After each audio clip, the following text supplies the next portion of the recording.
Hello दोस्तों, कैसे हैं आप। आशा रखती हूँ सभी अच्छे ही होंगे। दोस्तों, कुछ इस समय बीच में गैप आ गया था, टेस्ट नहीं दे पाई थी। किसी कार्य में व्यस्त होने की वजह से टेस्ट सीरीज नहीं आ पाई थी। आज पुनः टेस्ट सीरीज लेकर आपके समक्ष उपस्थित हुई हूँ। तो आज का हमारा क्वेश्चन है, हिंदी की हिमायत कविता के रचनाकार कौन हैं। हिंदी की हिमायत कविता के रचनाकार कौन हैं। विकल्प दिए गए हैं, राधा कृष्ण दास, प्रताप नारायण मिश्र, प्रेमघन, अंबिका दत्त व्यास। सही विकल्प का चयन कर हमें आंसर देना है। आंसर दीजिए।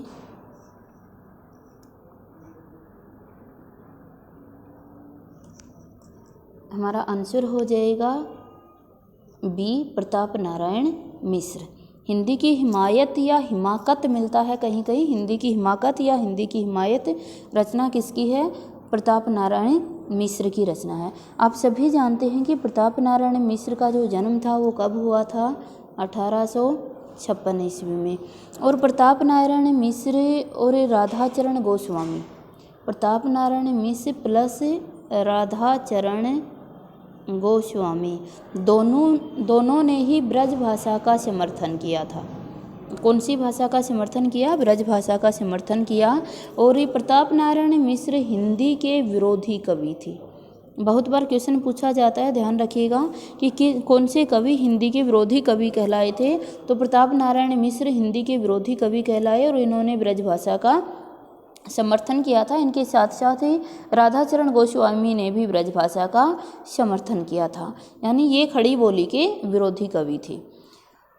और प्रताप नारायण मिश्र आप सभी जानते हो कानपुर के रसिक संप्रदाय से संबंधित थे। ये भी क्वेश्चन हमसे पूछ लिया जाता है। इनकी बाकी अन्य रचनाएं भी, जैसे हिंदी की हिमाकत है, याद आया होगा, एक कोड से हमने आपको करवा रखा है कि ये प्रताप नारायण मिश्र वैसे तो बहुत प्रतापी होते हैं, है ना, लेकिन बुढ़ापा आने की वजह से हिंदी की हिमाकत नहीं कर पाते और हर हर गंगे बोलते हैं। तो ये इनकी सब रचनाएं हैं। बुढ़ापा है, हर हर गंगा है, हिंदी की हिमाकत है, और भी रचनाएं आपको करवाई गई थी, कोड याद आ गया होगा। तो ये थी हिंदी की हिमायत किसकी, प्रताप नारायण मिश्र की। अगला क्वेश्चन हमारे समक्ष है, नासिक के तोपख्यान या चंद्रावली के रचनाकार कौन हैं। विकल्प है राम प्रसाद निरंजनी, भट्ट केदार, सदल मिश्र या सदा सुखलाल। सही विकल्प का चयन कर आंसर दीजिए।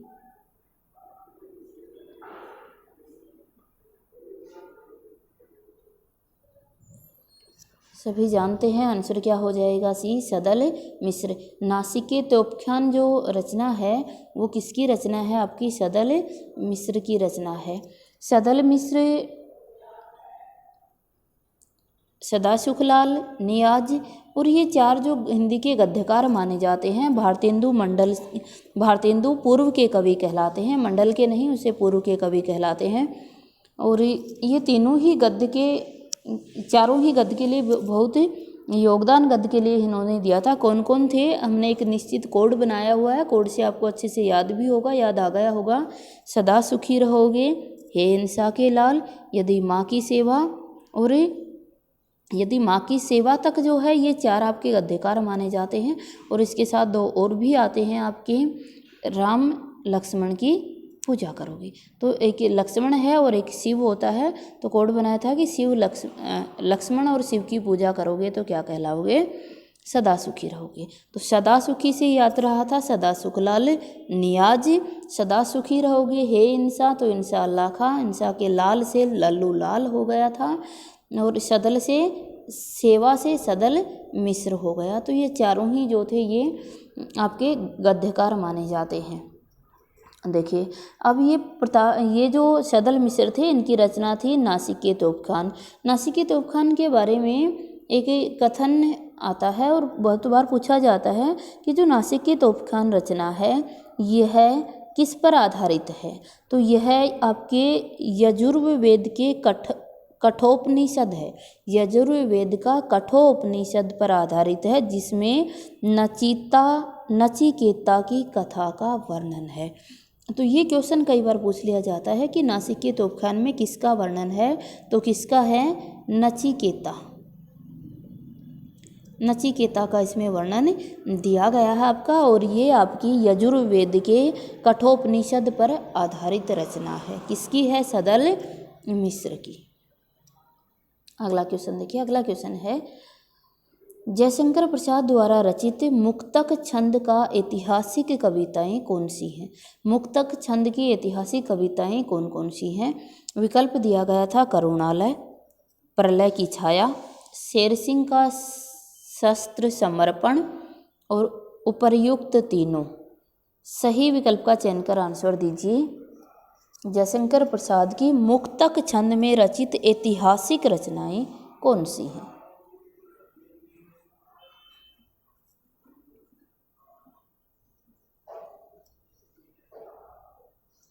आंसर हो जाएगा हमारा डी, उपर्युक्त तीनों। जो तीनों ही रचनाएं हैं यह आपकी मुक्तक छंद में रची कैसी हैं? ऐतिहासिक रचनाएं हैं आपकी। करुणालय की अगर हम बात करते हैं तो करुणालय की जो डेट आती है ये भी बहुत हमसे पूछी जाती है कि प्रकाशन वर्ष कब का है, तो कब का है? 1913 का। करुणालय का प्रकाशन वर्ष 1913 है। प्रलय की छाया, शेरसिंह का शस्त्र समर्पण, ये जो दोनों रचनाएं हैं आपकी, और एक इसके साथ आती है पेशोला की प्रतिध्वनि। प्रलय की छाया, शेरसिंह का शस्त्र समर्पण और पेशोला की प्रतिध्वनि, नाम सुना होगा ना रचना का। पेशोला की प्रतिध्वनि रचना होती है। ये तीनों ही जो रचनाएं हैं ये तीनों आपकी लहर काव्य संग्रह में संकलित हैं।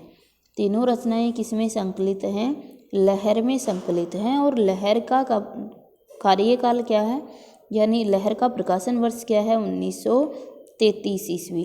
तो इनकी जो डेट है वो 1933 ही मानी जाती है। करुणालय 13 का है, एक ऐतिहासिक मुक्तक छंद में रचित है। प्रलय की छाया शेरसिंह का शास्त्र और एक है पेशोला की प्रतिध्वनि। ये तीनों ही रचनाएं लहर में संकलित हैं और तीनों ही रचनाएं क्या हैं? आपकी ऐतिहासिक रचनाएं हैं। और ये किस में है? लहर में संकलित हैं। लहर का प्रकाशन वर्ष 1933 माना जाता है। अगला क्वेश्चन देखिए। अगला क्वेश्चन हमारे समक्ष दिया गया है, शैव प्रत्यग्भिज्ञा दर्शन के आनंदवाद की स्थापना छायावाद के किस काव्य द्वारा की गई है? विकल्प है झरना, आंसू, लहर, कामायनी। सही विकल्प का चयन कर आंसर दीजिए।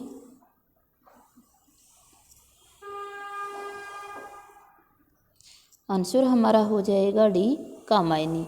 देखिएगा, शैव प्रत्यभिज्ञ दर्शन कहो या आनंदवाद कहो, बहुत बार पूछा गया क्वेश्चन है कि इस पर आधारित कौन सी रचना है, तो कौन सी हो जाएगी? आपकी कामायनी। क्वेश्चन ये भी पूछ लिया जाता है कि कामायनी का दर्शन कौन सा है, तो शैव प्रत्यभिज्ञ दर्शन है या आनंदवाद है कामायनी में। अब देखिएगा, कामायनी की डेट हमसे बहुत बार पूछी जाती है। कामायनी का प्रकाशन वर्ष कब का है? 1935 का है ना। झरना का कब का है? सभी का हमें याद होना चाहिए, 1918। आंसू का कब का है? 1925 का है। और लहर कब का है? अभी देखा ही था हमने, 1933। बाकी ये सभी आपको जो छायावाद की ये सभी रचनाएं हैं, इन सभी रचनाओं को आपको क्रम से अच्छे से याद भी करवा रखा है कि झरते हैं आंसू और लहर बहती है कहाँ तक? कामायनी तक। ये कालक्रम से लगाने के लिए बहुत बार पूछा जाता है, तो बस ये कोड याद रख लें। डेट याद नहीं भी होती है तो वैसे डेट याद आपको होनी चाहिए। इन सब की डेट भी पूछ ली जाती है, अकेली डेट पूछ ली जाती है कि झरना का प्रकाशन वर्ष क्या है, 1918 है। कोड से अगर नहीं डेट याद हो पाती है तो आपको ट्रिक से या कोड से भी करवा रखी हैं कि झरते हैं आंसू और लहर बहती है कामायनी तक। आंसू झरने लगते हैं और झरते हैं आंसू, आंसू नहीं झरते, झरते हैं आंसू। पहले झरना आएगी 18 की, फिर 23 की क्या है, फिर 25 की क्या है? आंसू है। झरते हैं आंसू और लहर बहती है कामायनी तक। बाकी इसके ऊपर की और भी रचनाएं सभी आपको कोड याद आ ही गया होगा सारा, है ना, कि करुणालय होता है, करुणालय, फिर महाराणा का महत्व बताया जाता है। ये सभी रचनाएं जो इसके ऊपर की हैं वो आपको कोड से याद आ गई होंगी। पर इनका अगर कोड बनाया जाता है कि बहुत बार यही पूछा जाता है, यही चारों दी जाती है और कालक्रम के अनुसार एडजस्ट प्रकाशन वर्ष के अनुसार एडजस्ट करने के लिए बोला जाता है।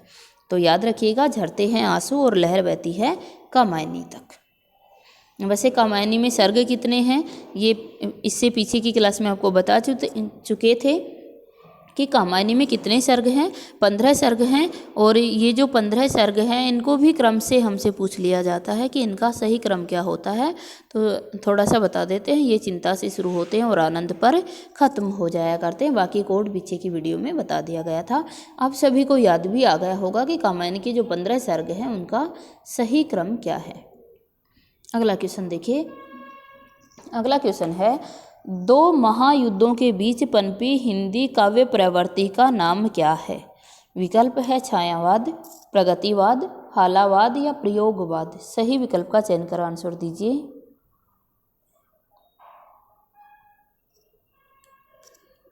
आंसर आपका हो जाएगा ए, छायावाद। छायावाद की समय सीमा सभी जानते ही 1918 से क्या मानी जाती है, 1936 मानी जाती है। तो ये 2 महायुद्धों के बीच पनपी हुई एक काव्य प्रवृत्ति थी।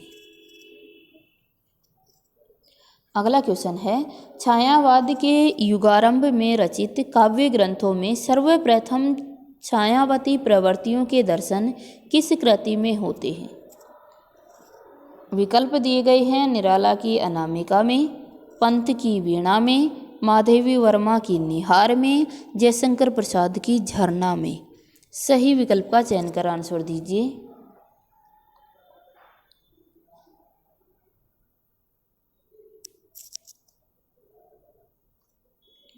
आंसर हो जाएगा हमारा डी, जयशंकर प्रसाद की झरना के अंतर्गत हमें प्रथम छायावादी प्रवृत्तियों के दर्शन होते हैं। झरना की डेट क्या है? अभी बताई ही गई थी आपको कि झरना कब का है, 1918 का।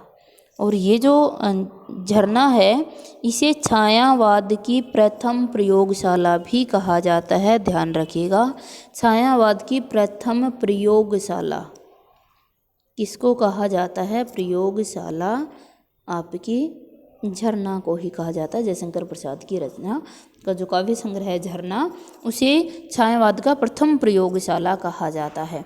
छायावाद का घोषणा पत्र आता है तो सुमित्रानंदन पंत की जो पल्लव है उसे छायावाद का घोषणा पत्र कहा जाता है। लेकिन अगर छायावाद की प्रयोगशाला पूछी जाए तो कौन सी हो जाएगी? झरना हो जाएगी।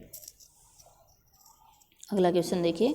अगला क्वेश्चन है, आधुनिक युगीन मीरा के नाम से विख्यात छायावादी कवयित्री महादेवी वर्मा द्वारा रचित निम्न रचनाएं नहीं हैं। 2 क्वेश्चन यहाँ क्लियर कर दे हैं। आधुनिक युग की मीरा कौन कहलाती है? महादेवी वर्मा कहलाती है। और दूसरा क्वेश्चन ये पूछा गया अब कि महादेवी जो वर्मा है उनकी रचनाएं कौन सी नहीं हैं। विकल्प है निहार, नीरजा, दूसरा विकल्प है रश्मि, यामा, तीसरा है बेला, अप्सरा, चौथा है दीप शिखा और सांध्य गीत। सही विकल्प का चयन कर आंसर दीजिए।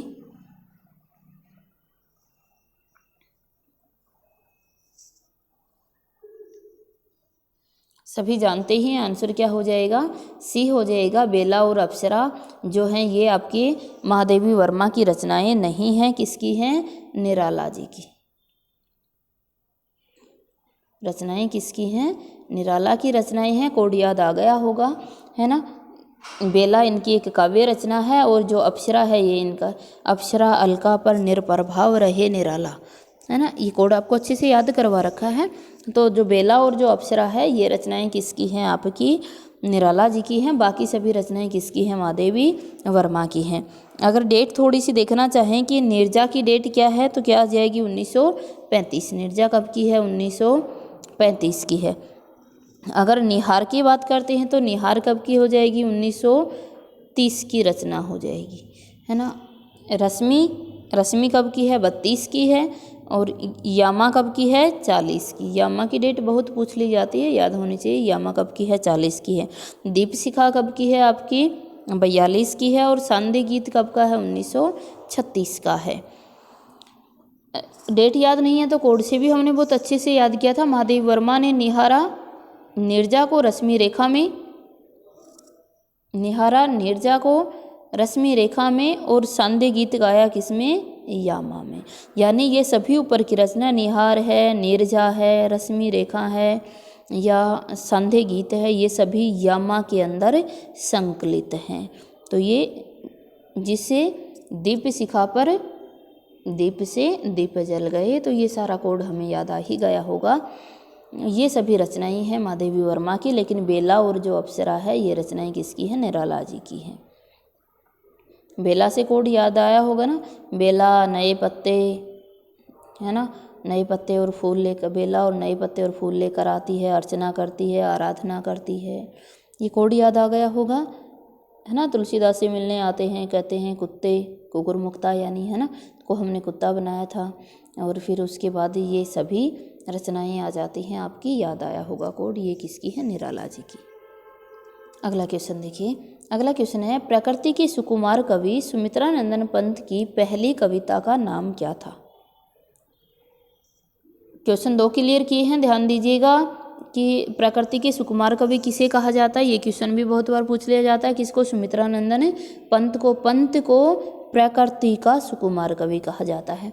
और अब पूछा इनकी पहली रचना कौन सी है, तो इनकी पहली रचना हमसे पूछी गई है, इनकी पहली रचना कौन सी है? देखिएगा, विकल्प आपको दिए जा रहे हैं, आंसू की बालिका, पर्वत प्रदेश में पावस, गिरजे का घंटा और नौका बिहार। पंत जी की प्रथम रचना बतानी हमें कि पंत की प्रथम कविता कौन सी है। आप सभी जानते ही होंगे, आंसर क्या हो जाएगा? सी हो जाएगा, गिरजे का घंटा। कब की है? 1916 की रचना है गिरजे का घंटा, इनकी प्रथम रचना मानी जाती है। बाकी आगे का सारा कोड याद आ ही गया होगा पंत जी की रचनाओं का। अगला क्वेश्चन देखिए, अगला क्वेश्चन है, कुकुर मुक्ता, नए पत्ते तथा खंड काव्य तुलसीदास किस कवि की कृतियां हैं? याद आया होगा, विकल्प है सूर्यकांत त्रिपाठी निराला, सुमित्रा नंदन पंत, महादेवी वर्मा, जयशंकर प्रसाद। सही विकल्प का चयन कर आंसर दीजिए।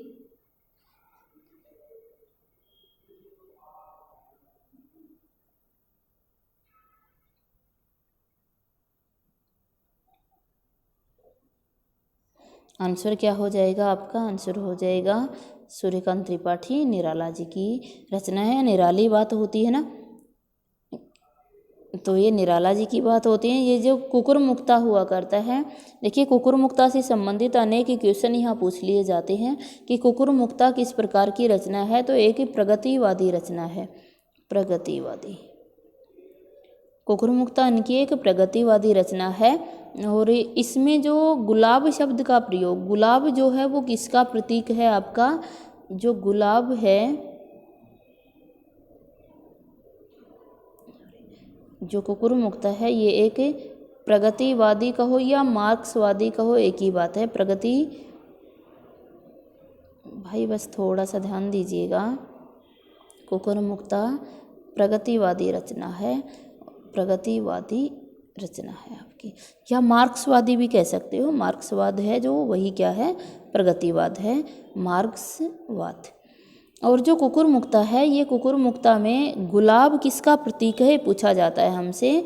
जो गुलाब है ये किसका प्रतीक है? ये है पूंजीपति का प्रतीक। और जो कुकुर मुक्ता है, ये कुकुर मुक्ता किसका प्रतीक है? ये शोषक वर्ग का प्रतीक है। कविता आपने पढ़ी ही होगी, गुलाब के माध्यम से कुकुर मुक्ता कहता है। तो ये जो गुलाब है ये पूंजीपति का प्रतीक है, और जो कुकुर मुक्ता है ये शोषक का प्रतीक है, शोषक वर्ग का प्रतीक है। अगला क्वेश्चन है, मिलन का मत मान लो, मैं विरह की चीर हूँ, पंक्तियाँ किसकी हैं? विकल्प है महादेवी वर्मा, सूर्यकांत त्रिपाठी निराला, सुमित्रा नंदन पंत, सुभद्रा कुमारी चौहान। सही विकल्प का चयन कर आंसर दीजिए।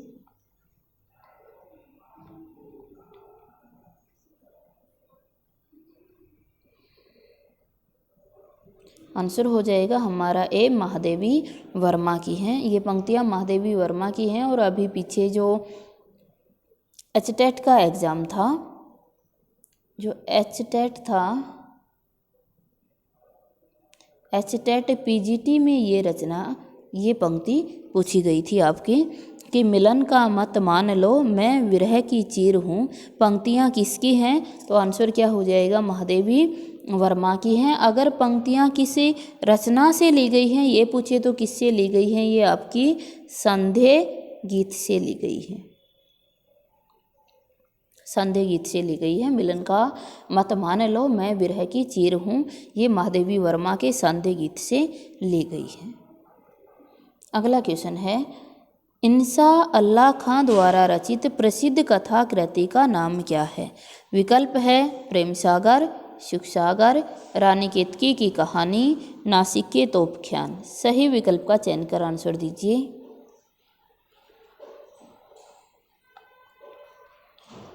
आंसर सभी का आ ही गया होगा, क्या होगा?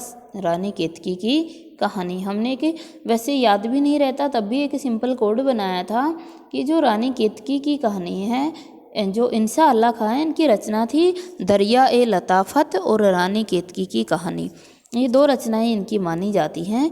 तो दरिया ए लताफत से हमने बनाया था कि हे इंसान लात खाओगे यदि रानी केतकी की कहानी नहीं सुनाओगे। हे इंसान लात खाओगे यदि रानी केतकी की कहानी नहीं सुनाओगे। तो इंसान से इंसान रहेगा, लात से दरिया ए लताफत याद रहेगी, और रानी केतकी की कहानी है ही इनकी किसकी? इंसा अल्लाह खां की। और जो रानी केतकी की कहानी है इसके बारे में दो तीन जो मत हैं वो प्रचलित हैं। देखिए, रानी केतकी की कहानी जो है इसका प्रकाशन वर्ष होता है, प्रकाशन वर्ष 1798 ईस्वी से 1803 माना जाता है। फिक्स नहीं आता है, रानी केतकी की कहानी 1798 से 1803 के बीच माना जाता है, लेकिन फिर भी अधिकतर जो बुक्स हैं उसमें क्या दिया गया? 1803 ही दिया गया है। और जो रानी केतकी की कहानी है इसे उदयभान चरित के नाम से जाना जाता है। याद आया होगा आपको, बहुत बार पूछा जाता है क्वेश्चन कि उदयभान चरित के नाम से कौन सी रचना जानी जाती है? तो रानी केतकी की कहानी जानी जाती है। और रानी केतकी की कहानी के बारे में एक और मत प्रचलित है कि रानी केतकी की कहानी को लक्ष्मी सागर वार्ष्णेय ने प्रथम कहानी माना है। जो लक्ष्मी सागर वार्ष्णेय हैं इन्होंने रानी केतकी की कहानी को प्रथम कहानी माना है। तो ये कुछ तथ्य थे रानी केतकी की कहानी के बारे में। अगला क्वेश्चन हमारे समक्ष है, खड़ी बोली की सर्वप्रथम गद्य रचना किसे माना जाता है? विकल्प है वर्ण रत्नाकर, दूसरी है चंद छंद वर्णन की महिमा, तीसरा विकल्प है उक्ति व्यक्ति प्रकरण, चौथा विकल्प है राउल बेल। सही विकल्प का चयन कर आंसर दीजिए।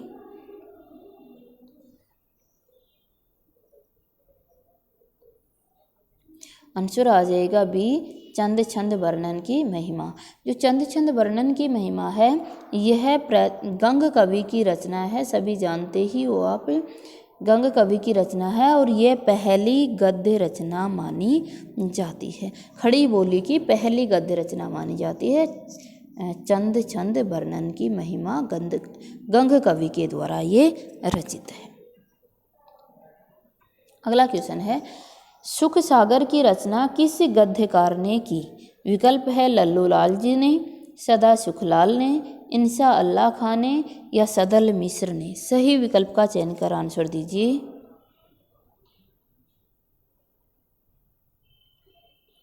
सभी जानते हो सदा सुख लाल की रचना कौन सी है? सुख सागर।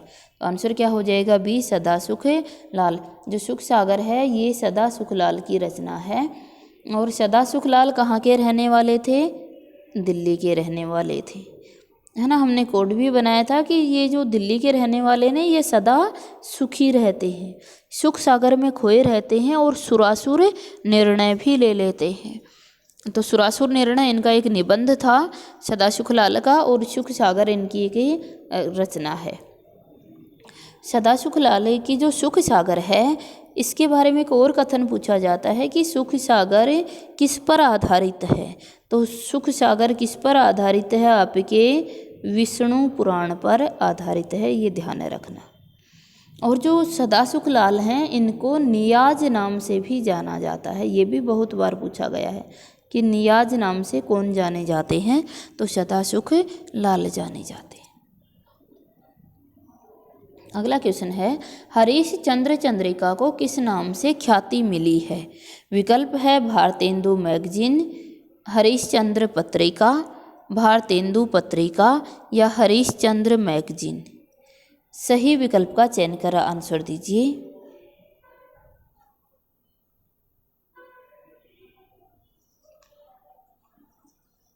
हरीशचंद्र चंद्रिका को किस नाम से ख्याति मिली है? जल्दी से कमेंट करके आंसर दीजिए।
हमारा जो आंसर हो जाएगा वो आंसर क्या हो जाएगा?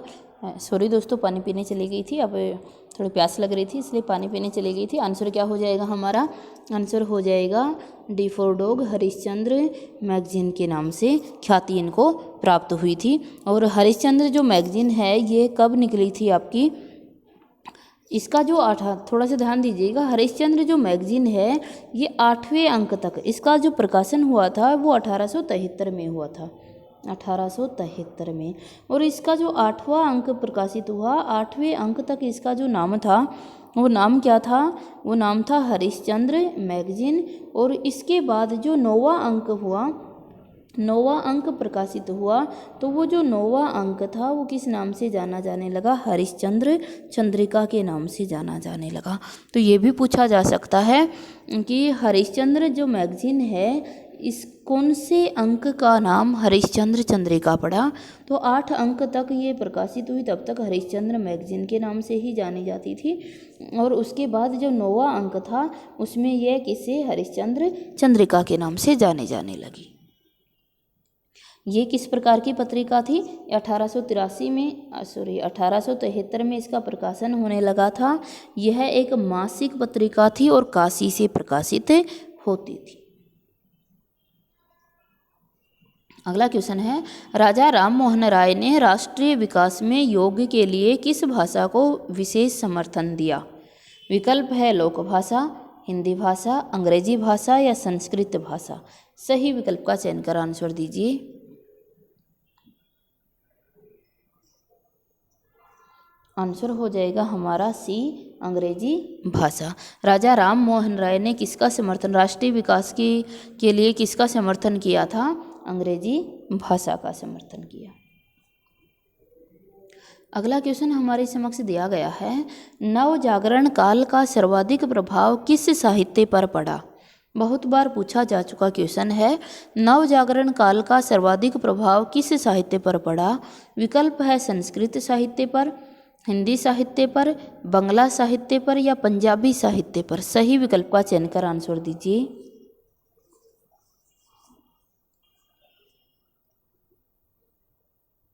आंसर हो जाएगा सी, बंगला साहित्य पर। नव जागरण काल का सर्वाधिक प्रभाव किस पर पड़ा था? बंगला साहित्य पर पड़ा। अगला क्वेश्चन है, भारतेंदु युग की विशेषता थी?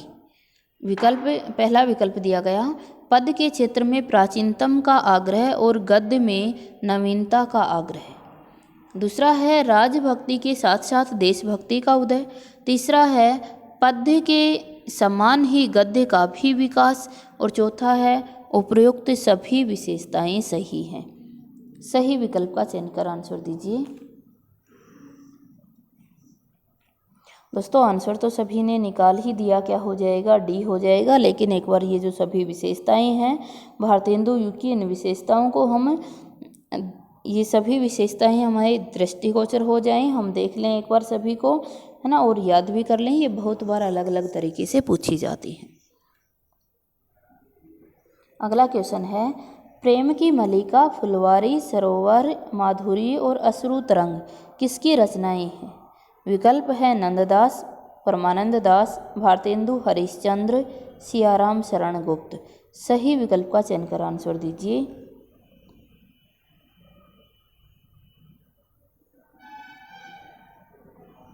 आप सभी जानते हुए रचनाएं किसकी है? भारतेंदु हरिश्चंद्र की हैं। प्रेम की मल्लिका है, प्रेम फुलवारी है, प्रेम सरोवर है, प्रेम माधुरी है, प्रेम अश्रु है, प्रेम तरंग है। ये सभी रचनाएं किसकी हैं? आपकी भारतेंदु हरिश्चंद्र की रचनाएं हैं। सभी रचनाएं आपको कोड से अच्छे से याद करवा रखी है। जिन्होंने पेड क्लास ली है सभी को याद आ गई होंगी कि भारतेंदु हरिश्चंद्र का कोड कौन सा है। साथ साथ आप अपने कोड को एक बार रिवाइज कर लिया करें अपने मस्तिष्क में, ताकि हमें याद आता रहे।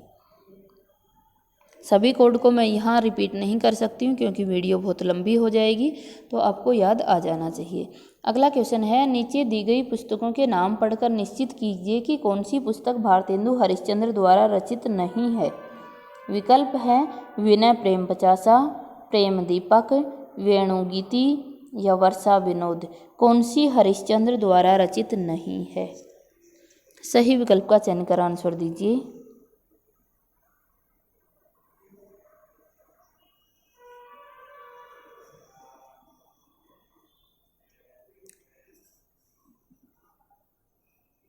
आंसर हो जाएगा हमारा बी, प्रेम दीपक। जो प्रेम दीपक है ये भारतेंदु की नहीं है। बाकी सभी कोड से याद आ गया होगा कि बाकी सभी किसकी हैं?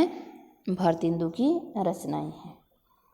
अगला क्वेश्चन है, डॉक्टर नगेंद्र ने आधुनिक काल के किस काल को भारतेंदु काल की संज्ञा दी है? ध्यान दीजिएगा, डॉक्टर नगेंद्र ने आधुनिक काल के किस काल को भारतेंदु काल की संज्ञा दी?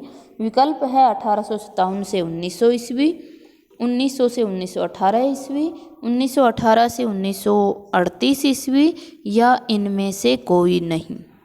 सही विकल्प का चयन कर आंसर दीजिए।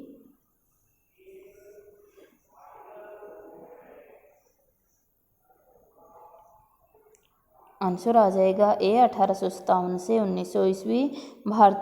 डॉक्टर नगेंद्र ने इसे क्या कहा है? पुनर्जागरण काल कहा है, और पुनर्जागरण काल को ही भारतेंदु काल की संज्ञा दी गई है।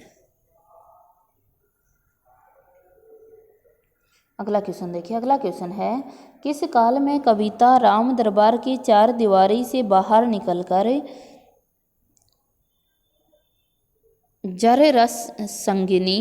जर संगिनी बनकर उसमें राष्ट्रीयता का भाव जगाने लगी थी? विकल्प है द्विवेदी काल, भारतेंदु काल, छायावादी काल या रीति काल। सही विकल्प का चयन कर आंसर दीजिए। आंसर हमारा हो जाएगा बी, भारतेंदु काल। सभी जानते हो कि भारतेंदु काल में कविता राम दरबार की चार दीवारी से बाहर आई, यानी राम भक्ति भावना की जो पूजा कर रहे थे वहाँ से निकलकर कहाँ आ गई है? राष्ट्रीयता की भावना को लेकर आई भारतेंदु काल में।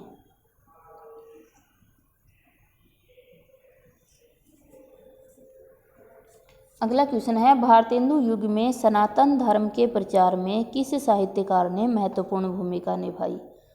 विकल्प है भारतेंदु हरिश्चंद्र, राजा राम मोहन राय, रामकृष्ण परमहंस या श्रद्धा राम फुलेरी। सही विकल्प का चयन कर आंसर दीजिए।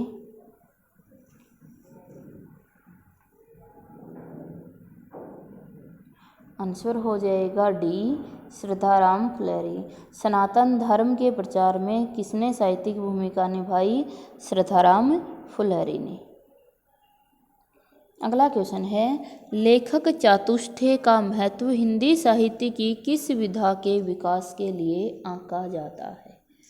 विकल्प है रीतिकालीन काव्य, कृष्ण भक्ति काव्य, हिंदी गद्य काव्य, खड़ी बोली पद के विकास के लिए। सही विकल्प का चयन कर आंसर दीजिए।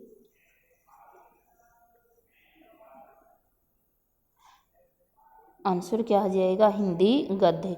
आप सभी जानते हो कि लेखक चातुष्टय जो है ये इसमें 4 गद्य के 4 प्रमुख कवि माने जाते हैं। सदा सुखी रहोगे हे इंसा के लाल, यदि माँ की सेवा तक, जो सदल मिश्र है वहाँ तक की ये जो 4 गद्यकार हैं ये लेखक चातुष्टय के अंतर्गत आते हैं। आपके सदा सुखलाल है, सदा सुखलाल नियाज हो जाएगा, इंसा अल्लाह खां हो जाएगा, लल्लू लाल हो जाएगा और सदल मिश्र हो जाएगा। अगला क्वेश्चन हमारे समक्ष दिया जा रहा है और क्वेश्चन है, भारतेंदु युग में हिंदी भाषा तथा राष्ट्रीय विचारधारा को आगे बढ़ाने में महत्वपूर्ण योगदान देने वाले विचारक कौन हैं? विकल्प है दयानंद सरस्वती, कुलपति मिश्र, राजा शिव प्रसाद सितारे हिंद या सियाराम शरण गुप्त। सही विकल्प का चयन कर आंसर दीजिए।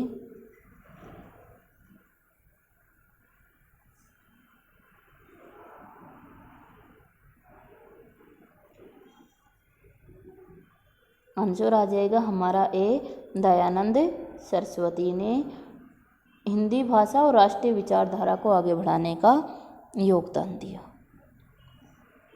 अगला क्वेश्चन है, लल्लू लाल जी द्वारा रचित लाल चंद्रिका बिहारी सतसई पर आधारित कैसी रचना है? विकल्प है नाट्य रूपांतरण, गद्य अनुवाद, काव्य अनुवाद या व्याख्यात्मक टीका। सही विकल्प का चयन कर आंसर दीजिए।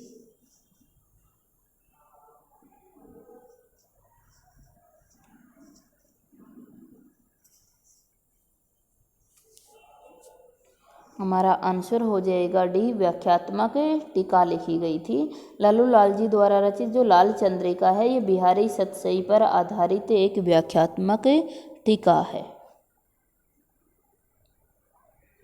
अगला क्वेश्चन है, आचार्य चिंतामणि ने काव्य के 10 अंगों का वर्णन निम्न में से किस ग्रंथ में किया है? विकल्प है काव्य विवेक, काव्य प्रकाश, काव्य कल्पतरु या कवित्व विचार। सही विकल्प का चयन कर आंसर दीजिए।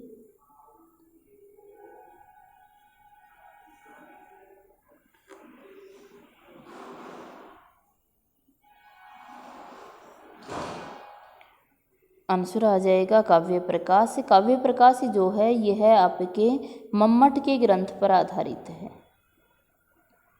मम्मट के ग्रंथ पर आधारित है तो उसमें 10 अंगों का वर्णन किया गया, काव्य के 10 अंगों का वर्णन किया गया है जो कि काव्य कल्पतरु है। आचार्य चिंतामणि की काव्य कल्पतरु जो है इसके अंतर्गत सर्वांग निरूपण किया गया है। अब बाकी जानते हो काव्य विवेक है, कवित्व विचार है, ये सभी रचनाएं आती हैं। अगला क्वेश्चन है, विश्वनाथ मिश्र द्वारा संपादित बिहारी सतसई के मूल पाठ में विश्वनाथ मिश्र द्वारा, मिश्र है, विश्वनाथ मिश्र द्वारा संपादित बिहारी सतसई के मूल पाठ में कुल कितने दोहे हैं? विकल्प है 700, 713, 715 या 719। सही विकल्प का चयन कर आंसर दीजिए।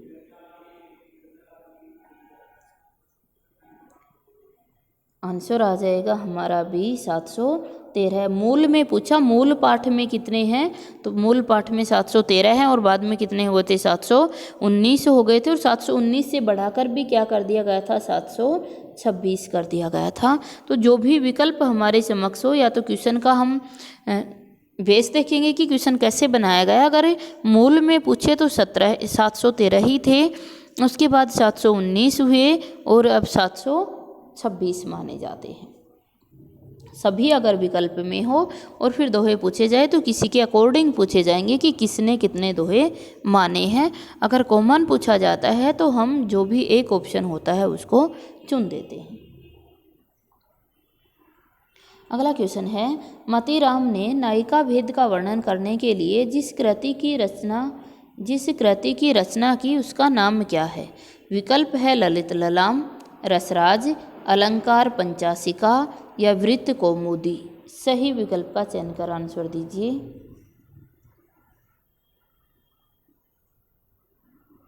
आंसर आ जाएगा बी, रसराज। सभी जानते हो कि नायिका भेद, मतीराम की जो नायिका भेद पर आधारित रचना है वो कौन सी है?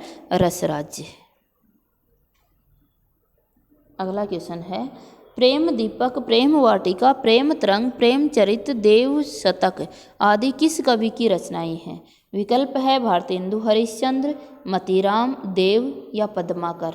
सही विकल्प का चयन कर आंसर दीजिए। सभी जानते ही हैं, आंसर क्या हो जाएगा? सी हो जाएगा। ये देव की रचनाएं हैं। देव का जन्म बहुत बार पूछा जाता है, 1633 ईस्वी में हुआ था। अगला क्वेश्चन है, कलिष्ट काव्य शैली के कारण रीतिकाल के निम्न कवि को विद्वानों ने कठिन काव्य का प्रेत की संज्ञा दी थी। यानी किस कवि को कठिन काव्य के प्रेत की संज्ञा दी गई? क्योंकि उसकी भाषा क्लिष्ट काव्य शैली थी। उसकी जो काव्य शैली थी वो कैसी थी? क्लिष्ट थी। क्लिष्ट भाषा का उन्होंने प्रयोग किया, इसलिए उन्हें कठिन काव्य का प्रेत कहा गया। विकल्प हैं बिहारी, केशवदास, चिंतामणि या भूषण। सही विकल्प का चयन कर आंसर दीजिए। आंसर सभी जानते ही हो, कठिन काव्य का प्रेत किसे कहा जाता है? केशवदास को कहा जाता है।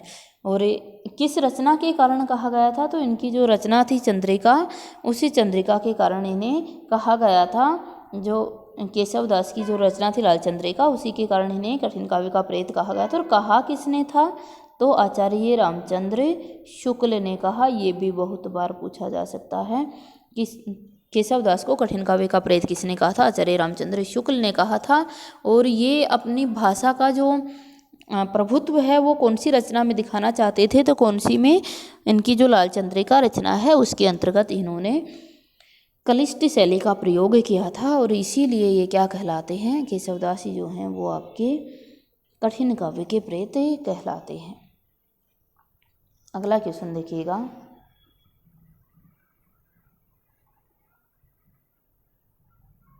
अगला क्वेश्चन है, अवतरित रचनाओं में से वे रचनाएं कौन सी हैं जिनके रचनाकार रीतिकालीन कवि देव नहीं हैं? यानी इसमें से जो देव की जो रचनाएं हैं उनमें से देव की रचना कौन सी नहीं है, ये आपको कमेंट करके आंसर देना है। विकल्प है सुजान, विनोद, काव्य, रसायन। दूसरा है अष्टयाम, सुखसागर, तरंग। तीसरा है देवमाया, प्रपंच, नीति शतक। और चौथा है कवित, विचार और रसराज। देव की रचनाएं कौन सी नहीं हैं, ये कमेंट करके आंसर देना है। आंसर दीजिए। आप सभी जानते ही हैं, आंसर हो जाएगा डी, कवित, विचार और रसराज। रसराज और कवित विचार किसकी हैं? ललित ललाम भी किसकी हैं? ये मतीराम की हैं। मतीराम की रचनाएं कवित, विचार, रसराज और ललित ललाम। तो ये किसकी नहीं है? देव की नहीं है। बाकी सुजान, विनोद है, काव्य रसायन है, अष्टयाम है, सुखसागर, तरंग है, देवमाया, प्रपंच है, नीति शतक है। ये सभी रचनाएं किसकी है? देव की हैं। याद आ गई होंगी, है ना। अगला क्वेश्चन देखिए। अगला क्वेश्चन है, निम्नलिखित रचनाओं में से किस रचना के रचनाकार भिखारी दास नहीं है? भिखारी दास किसके रचनाकार नहीं है, वो आपको विकल्प चुनकर आंसर देना है। विकल्प दिए गए हैं काव्य निर्णय, श्रृंगार निर्णय। दूसरा है रस सारांश या छंद प्रकाश। तीसरा है छंद विचार पिंगल। चौथा है छंदो वर्णन पिंगल। सही विकल्प का चयन कर आंसर दीजिए। कौन सी जो रचना है वो वह आपकी भिखारी दास द्वारा रचित नहीं है।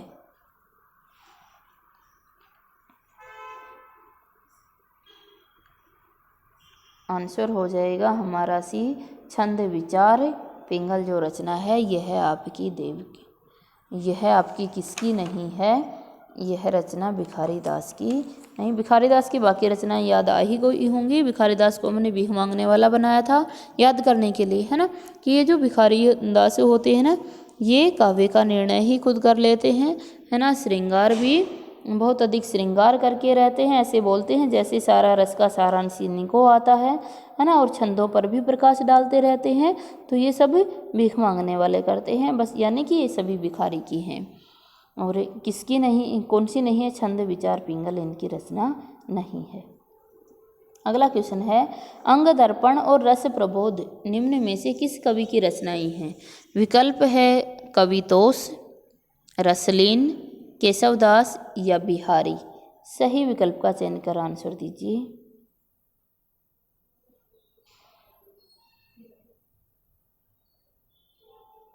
सभी जानते ही हैं किसकी हैं ये आपकी अंग दर्पण, किसकी हो जाएगी? रसलीन की रचनाएं हैं। अगला क्वेश्चन है, विज्ञान गीता कवि केशवदास द्वारा रचित ऐसी पुस्तक है जिसमें विकल्प दिया गया रीति का सैद्धांतिक निरूपण है, रामकथा का प्रबंधात्मक रूप है, आध्यात्मिक विषय का प्रतीकात्मक वर्णन है या आश्रयदाताओं की प्रशस्ति है। सही विकल्प का चयन कर आंसर दीजिए। बहुत ही अच्छा क्वेश्चन है, सभी आंसर दें।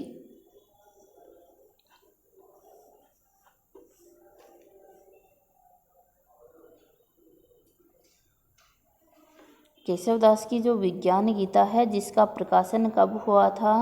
1610 में हुआ। और यह एक आध्यात्मिक विषय का प्रतीकात्मक वर्णन इसमें किया गया। आध्यात्मिक विषय का प्रतीकात्मक वर्णन किया गया है। अगला क्वेश्चन है, व्यंग्यार्थ कौमुदी पुस्तक के लेखक कौन हैं? विकल्प है सोमनाथ, गोविंद, प्रतापशाही या रसलीन। व्यंग्यार्थ कौमुदी पुस्तक के रचनाकार कौन है? सही विकल्प का चयन कर आंसर दीजिए। व्यंग्यार्थ कौमुदी किसकी है? प्रताप सिंह की है। और प्रताप सिंह की ये कब की है? व्यंग्यार्थ कौमुदी जो है ये कब की है? 1825 की रचना है। और यह एक नायिका निरूपण ग्रंथ है। नायिका भेद निरूपण पूछ लिया जाता है ये बहुत बार। नायिका भेद निरूपण ग्रंथ है कौन सा? व्यंग्यार्थ कौमुदी है किसका? प्रताप सिंह का। अगला क्वेश्चन दिया गया है, नहीं पराग नहीं मधुर मधु नहीं विकास इहीं काल अली कली ही सो बंध्यो आगे कौन हवाल। यह दोहा किस कवि द्वारा रचा गया है? और साथ साथ आपको ये भी बताना है कि इस दोहे में कौन सा अलंकार है, बहुत पूछा जाता है। विकल्प दिया गया मतीराम, देव, भूषण या बिहारी। सही विकल्प का चयन कर आंसर दीजिए। कमेंट करके ये भी आंसर बताएंगे कि इसके अंदर कौन सा अलंकार है। बहुत बार अलंकार इसमें पूछा जाता है। नहीं पराग नहीं मधुर मधु नहीं विकास इहीं काल अली कली ही सो बंध्यो आगे कवन हवाल। और ये किसकी पंक्तियाँ हैं और कौन सी रचना से ली गई है ये तो पता ही कर दोगे जब पंक्तियों का पता लग जाएगा तो। लेकिन ये बताना है कि इसमें कौन सा अलंकार है। सही विकल्प का चयन कर जल्दी से आंसर दे दीजिए।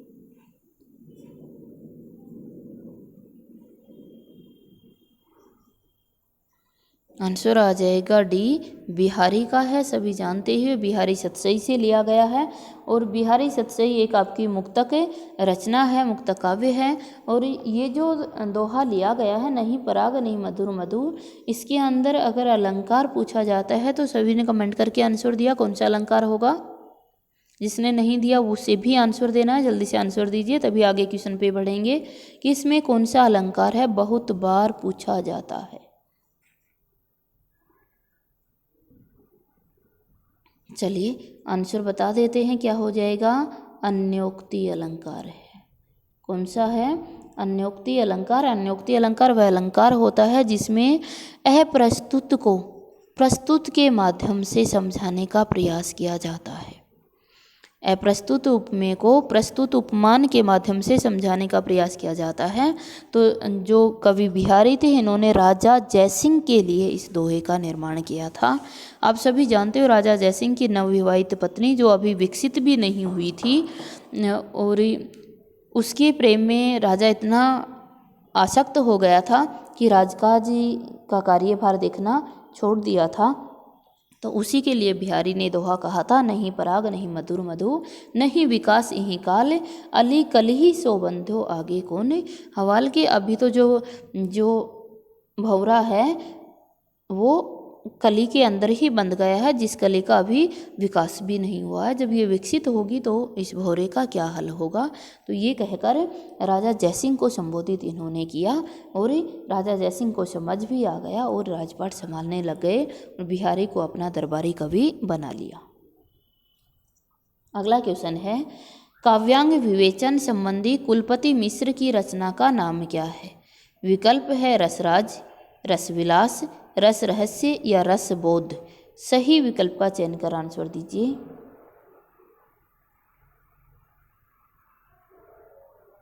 कुलपति मिश्र की रचना क्या हो जाएगी, रस रहस्य हो जाएगी।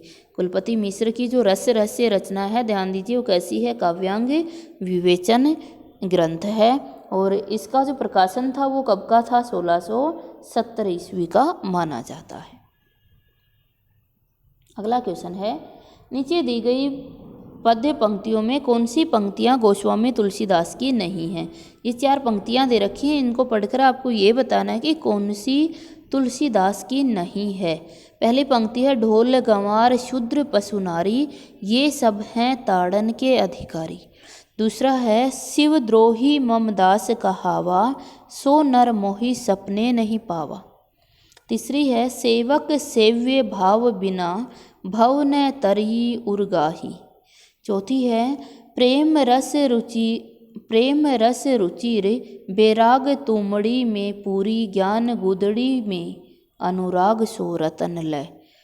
कौन सी नहीं है गोस्वामी तुलसीदास की वो आपको कमेंट करके आंसर बताना है।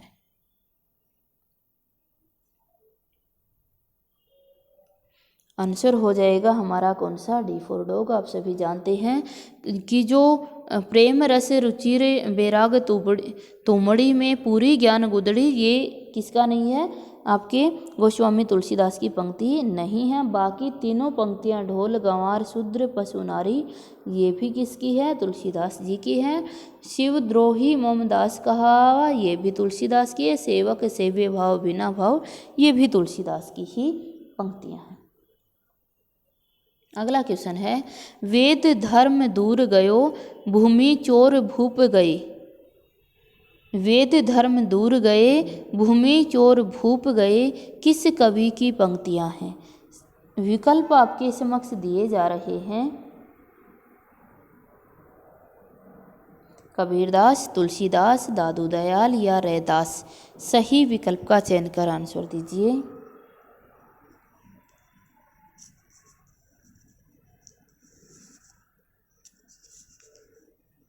आंसर हमारा हो जाएगा बी, तुलसीदास। सभी जानते हो कि वेद धर्म दूर गए भूमि चोर भूप गए ये जो पंक्तियां हैं ये तुलसीदास जी की पंक्तियां हैं और इन पंक्तियों में इन्होंने कली काल का वर्णन किया है।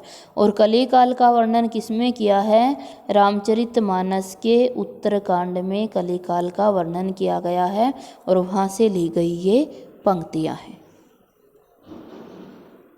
अगला क्वेश्चन है आपका, जाके प्रिय न राम वदही तजीर तारही कोटि वैरागी सम नामक पद्य पत्र किस कवि का तथा किस मित्र को भेजा गया पत्र था। विकल्प है, मीरा का पत्र तुलसीदास के नाम। दूसरा है, तुलसी का उत्तर मीरा के नाम। तीसरा है, बिहारी का जयचंद को संदेश भेजना। और चौथा है, भूषण का जन आह्वान करना। सही विकल्प का चयन कर आंसर दीजिए। बहुत ही महत्वपूर्ण क्वेश्चन है, सोच समझ कर आंसर देना है। सभी आंसर देंगे, जल्दी से कमेंट करके आंसर दीजिए।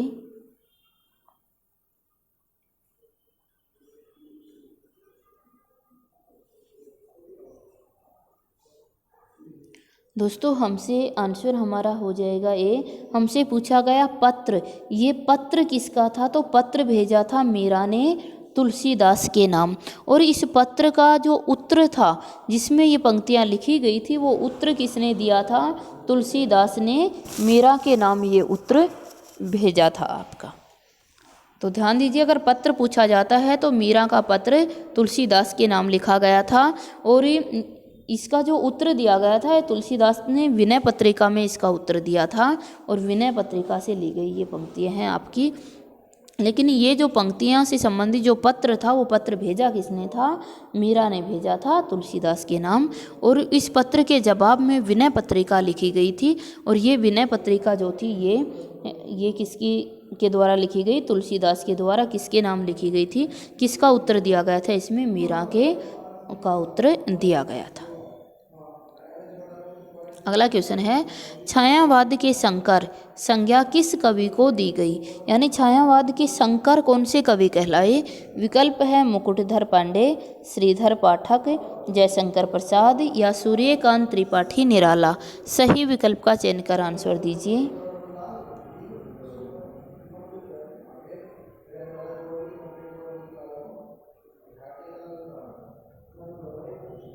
आंसर सभी ने चुन ही दिया, नहीं दिया है तब भी आंसर दीजिए, अनिवार्य है इसका आंसर सभी को कमेंट करके देना।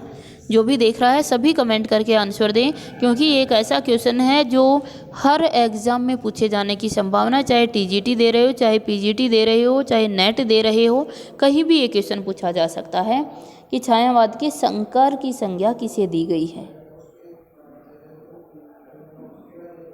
आंसर क्या हो जाएगा? डी, सूर्यकांत त्रिपाठी निराला जी को। सभी जानते हो शंकर किसको कहा जाता है? महेश को कहा जाता है।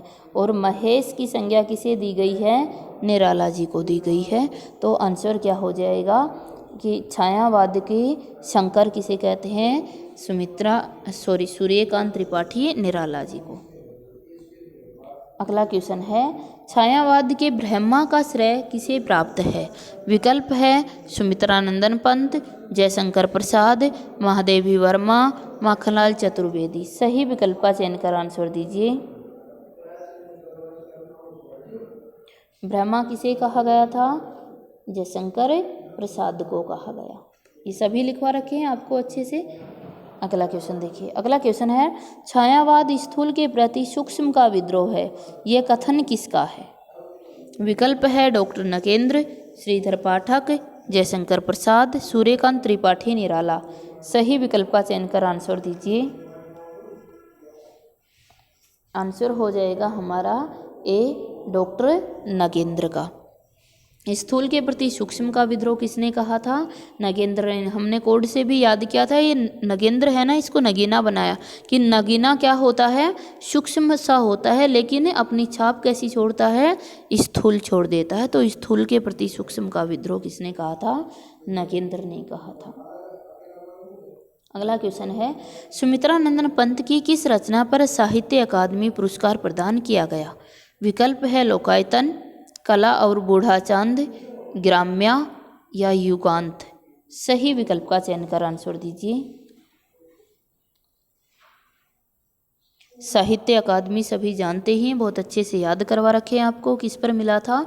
कला और बूढ़ा चांद पर। कब मिला ये कमेंट करके आप बताएंगे, जल्दी से कमेंट करके बताइए कि सुमित्रानंदन पंत को कला और बूढ़ा चांद पर साहित्य अकादमी पुरस्कार कब दिया गया था। अगला क्वेश्चन है, छायावाद के प्रवर्तक कवि कहलाए? विकल्प है सुमित्रानंदन पंत, जयशंकर प्रसाद, सूर्यकांत त्रिपाठी निराला या महादेवी वर्मा। सही विकल्प का चयन कर आंसर दीजिए।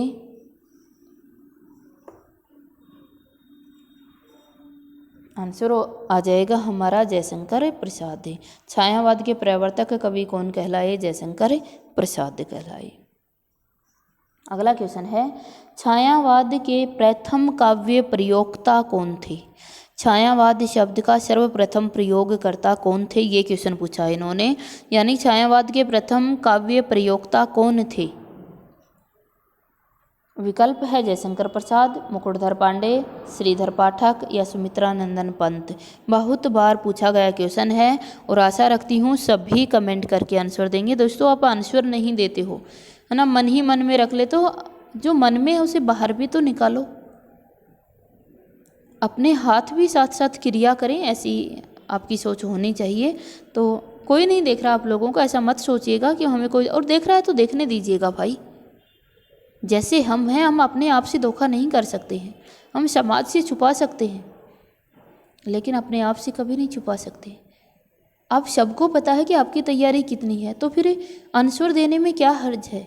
आंसर दीजिए ताकि हमारी 2 क्रियाएं एक साथ हो जाएं जो स्थायी लर्निंग के लिए बहुत ही ज़रूरी होती है। तो कमेंट करके आंसर अवश्य दीजिए।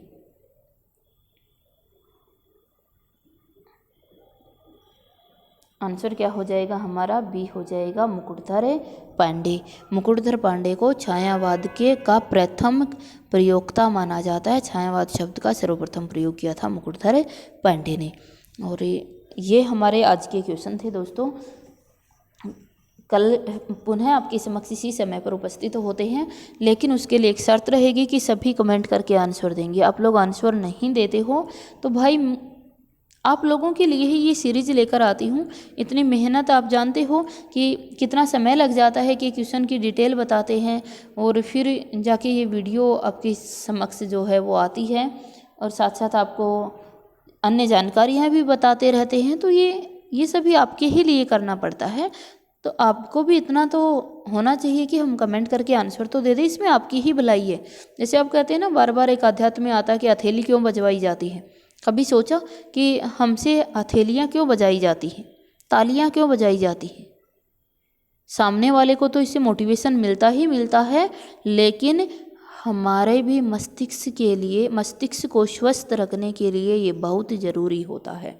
तो बस इसीलिए कह रहे हैं कि कमेंट करके आंसर दीजिए, इसमें आपका भी भला और हमारा भी भला है। तो आंसर देना न भूलें, सभी कमेंट करके आंसर दें। बाकी मिलते हैं अगली वीडियो में। धन्यवाद।